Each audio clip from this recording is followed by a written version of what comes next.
नमस्कार बच्चों, मैं तेजराम मीणा, सहायक आचार्य वीएसटी राजकीय स्नातकोत्तर महाविद्यालय बयाना भरतपुर। आज हम बीकॉम पार्ट फर्स्ट ईयर में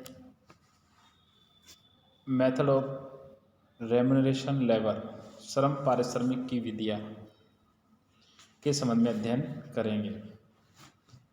पारिश्रमिक से तात्पर्य श्रमिकों के कार्य हेतु दिए गए वेतन, मजदूरी, बोनस एवं पारितोषिक से हैं।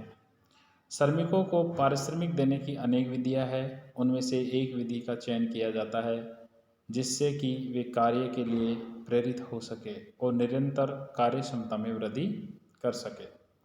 श्रमिकों की कार्यकुशलता में वृद्धि होने पर अधिक दरों से मजदूरी देने पर भी प्रति इकाई श्रम लागत कम हो जाती है।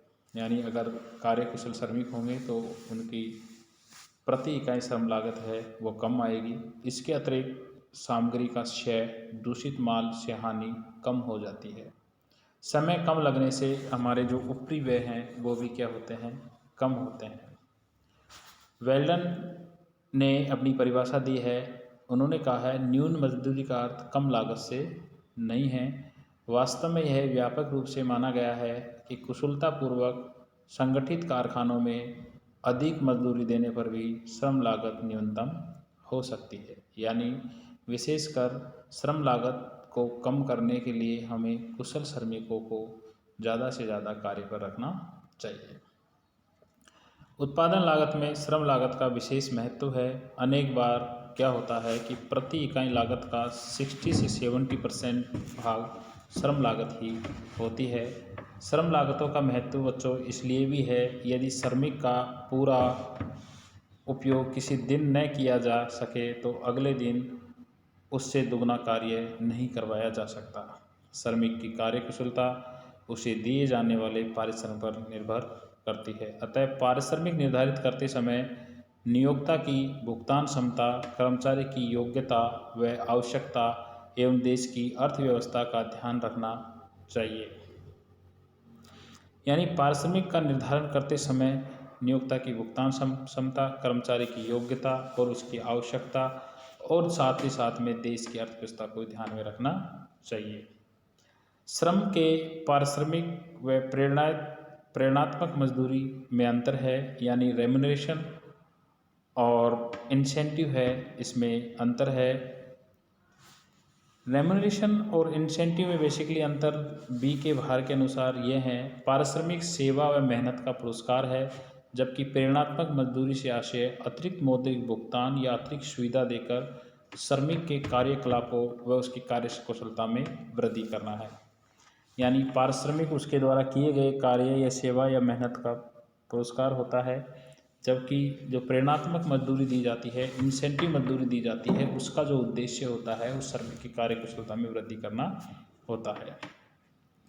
अब श्रम पारिश्रमिक की विधियों में सामान्य मजदूरी विधियों के साथ साथ प्रेरणात्मक मजदूरी एवं बोनस की विधियों का भी अध्ययन किया जाता है। यानी पारिश्रमिक में हमने सामान्य मजदूरी और प्रेरणात्मक मजदूरी और बोनस और पारितोषिक सभी को सम्मिलित किया है। अब यहाँ श्रम पारिश्रमिक की विधियाँ है। सामान्य पारिश्रमिक का भुगतान दो प्रकार से किया जाता है। श्रम पारिश्रमिक की जो विधियाँ है उनमें हम सबसे पहले सामान्य पारिश्रमिक की बात करेंगे। नॉर्मल जो रेम्यूनरेशन दिया जाता है वो दो प्रकार से दिया जाता है। पहला है समयानुसार और दूसरा है कार्यानुसार। इन दो मुख्य आधारों पर ही श्रमिकों के पारिश्रमिक व प्रेरणात्मक मजदूरी के लिए अनेक विधियाँ अलग अलग विद्वानों द्वारा बनाई गई, जिनको निम्न भागों में बांटा गया है। सामान्य और प्रेरणात्मक मजदूरी की विधियाँ है जो एक चार्ट के माध्यम से आपके सामने प्रदर्शित कर रखी है। वो चार्ट है वो इस प्रकार आपके सामने ये दिखाया गया है। सामान्य एवं प्रेरणात्मक मजदूरी है, उसमें सामान्य मजदूरी की विधियाँ सामान्य मजदूरी समय आधार पर और कार्य दर आधार पर दी जाती है, और प्रेरणात्मक मजदूरी है वो मौद्रिक और गैर मौद्रिक दो आधार पर दी जाती है। सामान्य मजदूरी में समय आधार पर सीधी दर से, उच्च स्तरीय दर से और परिवर्तित दर से दी जाती है, जबकि कार्य दर में सीधी दर से, अंतरयुक्त दर से और न्यूनतम दर के साथ दी जाती है। अब हम सबसे पहले हम सामान्य मजदूरी दर की विधियों का आज अध्ययन करेंगे। सामान्य रूप से मजदूरी निम्न दो विधियाँ है। पहली है समय दर विधि, टाइम रेट बेसिस। यह बहुत सरल व प्रचलित विधि है। इसमें श्रमिकों को प्रति घंटा, प्रतिदिन, प्रति सप्ताह या प्रति माह के आधार पर भुगतान किया जाता है एवं पारिश्रमिक निर्धारित करते समय श्रमिक द्वारा किए गए कार्य को ध्यान में नहीं रखा जाता, क्योंकि उसके द्वारा जो समय व्यतीत किया है उसके आधार पर भुगतान किया जाता है। यह विधि ऐसी संस्थाओं के लिए उपयुक्त है जहां उत्पादन की मात्रा का विशेष ध्यान न रखना पड़े। यदि उत्पादन की किस्म पर अधिक ध्यान देना हो या उत्पादन की इकाइयों में नापना हो संभव न हो तो यह विधि सबसे अधिक उपयुक्त है। इस विधि के कुछ लाभ है वो इस प्रकार है, जो लाभ आपके सामने हम बता रहे हैं।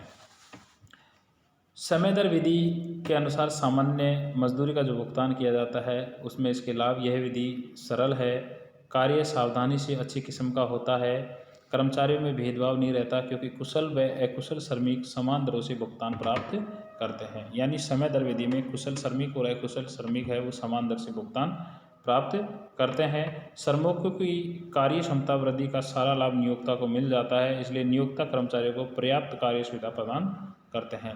और इस विधि में समय दर भुगतान विधि में श्रम निकासी कम होती है। अब इसके दोष, श्रमिकों को उत्पादन बढ़ाने की कोई प्रेरणा नहीं मिलती है, कार्य धीमी गति से करके अधिक समय कार्य करने की प्रवृत्ति से दोहरी हानि होती है, कुशल व अकुशल श्रमिकों का समान दरों पर भुगतान होने से श्रम असंतोष फैलता है। यानी कुशल श्रमिक ये कहेंगे कि भाई अकुशल को भी हमारे बराबर पैसा दे रहे हो, तो उनमें आपसी असंतोष होता है। फिर असंतोष के परिणाम स्वरूप क्या होता है कि श्रमिक जो कुशल होते हैं वो भी कामचोर हो जाते हैं, वो भी सोचते हैं कि जब काम करते हैं तब भी इतना ही मिलेगा, नहीं करेंगे तब भी इतना ही मिलेगा, तो वो काम के प्रति जी चुराना लग जाते हैं। कुशल श्रमिक संस्थाएं छोड़ जाते हैं, अकुशल श्रमिक संस्था में बने रहते हैं। प्रति इकाई श्रम लागत ज्ञात करना कठिन होता है। श्रम दर से भुगतान करने की 3 विधियां हैं जो आपके सामने यहाँ उल्लेखित है। श्रम दर से भुगतान करने की निम्न 3 विधियों में पहली है सीधी या सामान्य श्रम दर विधि। समय दर से भुगतान करने की 3 विधियों में पहली है सीधी या सामान्य श्रम दर विधि। इस विधि में कुल व्यतीत किए गए समय को समय दर से गुणा कर दिया जाता है। जैसे पारिश्रमिक निकालेंगे तो प्रयुक्त समय कितना समय लगा है और समय दर उसको मल्टीप्लाई कर दिया जाता है। उच्च स्तरीय समय दर विधि, यह विधि उपरोक्त जो विधि है उसी के समान है। इसमें समय दर सामान्य प्रतिदिन दरों से थोड़ी अधिक होती है। उच्च स्तरीय समय दर में समय दर होती है वो सामान्य दरों से अधिक होती है ताकि कार्य कुशल श्रमिकों को संस्था में नियुक्त किया जा सके, कुशल श्रमिकों के कार्य के प्रति संतोष बना रहे। तीसरी है परिवर्तित समय दर विधि। यह विधि उपरोक्त दोनों विधियों का सुधरा हुआ रूप है। इसमें मूल्य स्तर में परिवर्तन के आधार पर वेतन परिवर्तन होता है। मूल्य स्तर में परिवर्तन के अनुसार मजदूरी दर में परिवर्तन करके महंगाई भत्ते देने की कोई आवश्यकता उत्पन्न नहीं होती है। यह श्रमिक व नियोक्ता दोनों को मूल्य स्तर पर परिवर्तन से सुरक्षा प्रदान करती है। अब बच्चों हम अगले ही लेक्चर में समय दर से भुगतान की जो विधियाँ है सीधी या सामान्य श्रम दर विधि, उच्च स्तरीय समय दर विधि और परिवर्तित समय दर विधि, इनको एक एग्जाम्पल के माध्यम से हम यहाँ देखेंगे।